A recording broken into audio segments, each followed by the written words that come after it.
How do I get my WhatsApp account back if I have a new SIM card and my old one is lost? Hello everyone. If you've lost your SIM card and need to recover your WhatsApp account, then you've come to the right place. Today, we're going to walk you through the steps necessary to get your WhatsApp account back, even if you're using a new SIM card. Let's get started. What do you need? First off, you're going to need your new SIM card installed in your device. It should be active and able to receive text messages. This is important because WhatsApp will send a verification code to your new number. Also, make sure you remember your previous WhatsApp account number, as it will be necessary for the recovery process. Installing WhatsApp. If you don't already have WhatsApp installed on your device, you will need to download and install it from your device's App Store.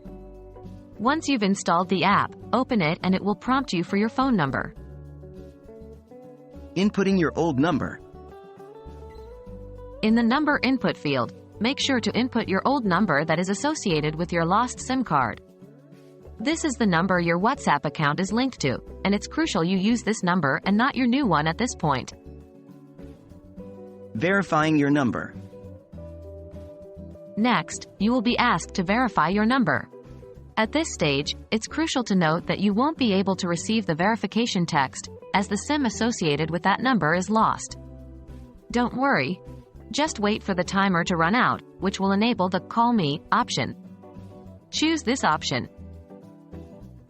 Receiving the verification call. WhatsApp will now place a call to your old number. Given the fact that your old SIM is lost, this call will fail, but it will trigger the system to allow you to input an alternate number. Now, you can put in your new number. Final verification. WhatsApp will then send a verification code to your new number. Input this verification code when prompted to. Congratulations! You should now have access to your WhatsApp account. And that's it. You have successfully recovered your WhatsApp account with a new SIM card. We hope this video has been helpful to you. If you encounter any issues, don't hesitate to reach out to WhatsApp's official support. Thank you for watching, and have a great day.